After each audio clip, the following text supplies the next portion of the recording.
be seated.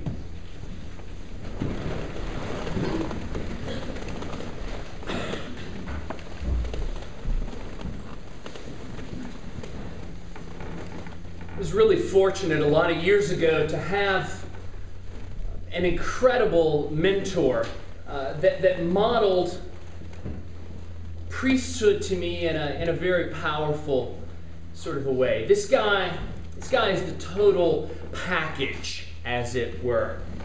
He's the kind of priest that is at the hospital waiting for you before you know that you're sick. He's a brilliant scholar. He's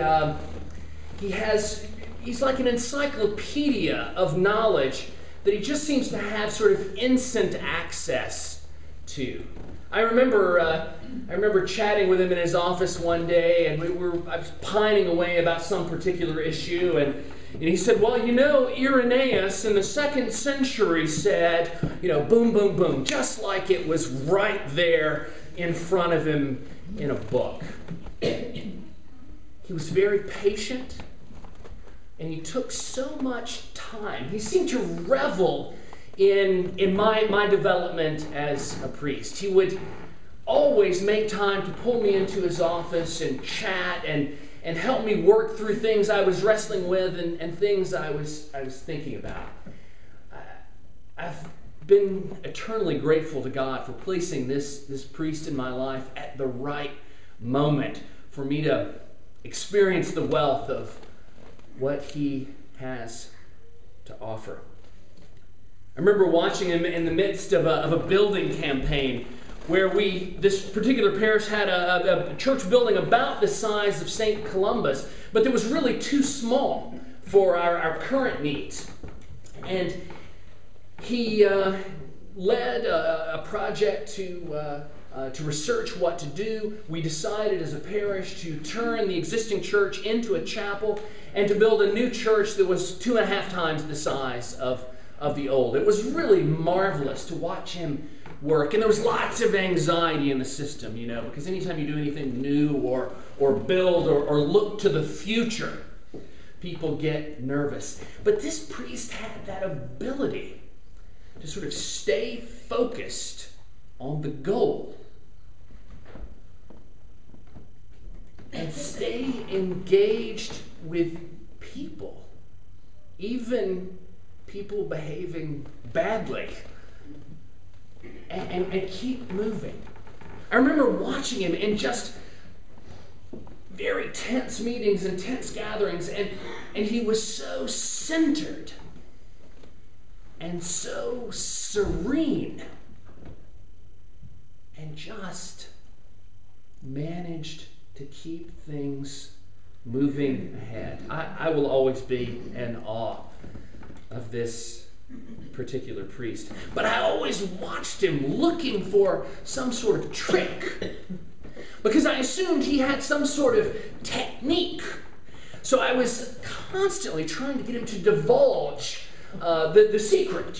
How do you get the rabbit in the hat and out, Father? That's what I want to know. How do you take me behind the veil and show me how the magic works? Because I believed it could only be magic, some sort of technique-y thing. And I remember one day, after about 6 months of working with him, following the Eucharist on that given day, I approached him and I said, Father, why do you stand and assume the posture that you do during the Lord's Prayer? He was the first person I ever knew that stood at the altar open-handed like I do now. And he would stand before the altar with his palms just absolutely flat, just sort of waist high. And I said, tell me what that's about. And we revisited the ancient postures for Christian prayer, and I knew a lot of it. The orans is one. We stand I stand at the altar during the Eucharistic prayer like this, a big open Y, in kind of a posture of reception. But this was new. And he said to me, I stand that way because as we pray that prayer together, the Lord's Prayer together, where I'm praying for God to give me what I need for life, to sustain me, to animate me, to give me the kingdom. I stand there with my hands open to recognize that I don't have what it takes to make any of that. I stand there with my hands open and empty because I'm waiting for God to give it to me. Because God does, God can, and God will. So when I stand there at the altar, I stand there with my hands open to mark I don't have what I need for life and that I trust that God will give it to me. And then it all sort of clicked. His serenity, his calm approach to life, his ability to stand in the eye of the storm and lead. It wasn't something he possessed. It was a gift of God's grace because he was willing and open and able to stand there and be given it. He was able to receive the gift that God offers him and put it to use for the building up of the church, for the coming of the kingdom, in the name of love that Jesus came into this world and lived and died for. Standing there with his hands open, he was essentially saying by his posture, it's not me. I don't do anything. It's God's grace living within me that makes all of this possible. This morning we have two interesting examples. We have two individuals that we see before us. We start with a Pharisee, a leader in the life of a religious community. And he stands before us and he marks off all the great things that he does. He says his prayers. He fasts twice a week, just like he should. He even goes a little ahead of what he should do by fasting twice a week. He's very serious. He gives 1/10 of his income to the work of his particular religious community. Now, when we studied this in Bible study, the men's Bible study past Wednesday, Bob Cooper, as the head of the stewardship campaign, said that perhaps I should reflect upon that for a long period of time. The giving of 1/10 of one's income. I'm not going to reflect upon that for a long time, but I'm going to tag it for your further consideration. But Jesus takes this Pharisee to task. Not because of what he does, though.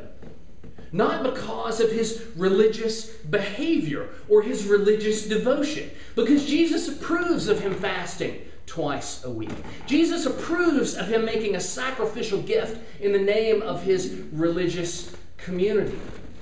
Jesus approves of him saying his prayers, being devoted to his faith.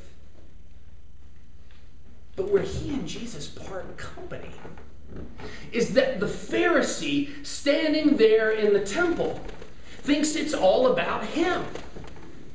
He thinks that all of this is a work that he's wrought somehow. He thinks he's so darn special to accomplish all of this. And Jesus brings the thing to a halt and says, no. It's not about you. It's not about what you do. It's not about who you are when you consider yourself in a vacuum. It's about the grace of God living in you.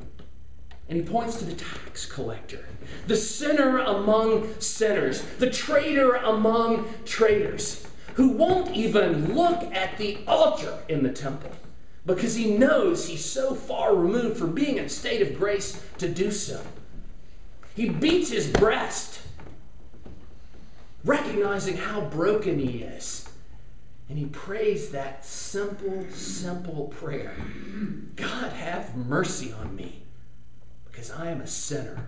God, have mercy on me because I am broken. God, have mercy on me because I don't have what it takes to do what you want me to do. It's a prayer asking God to give him what he needs. God, have mercy on me. You can read that another way.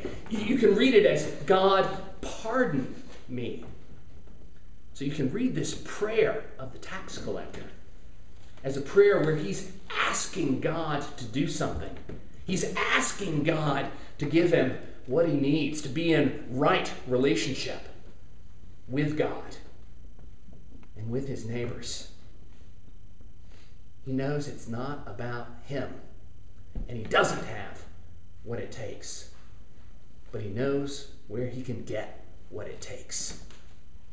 From the God that created him, the God that loves him, the God that desires to be in right relationship with him.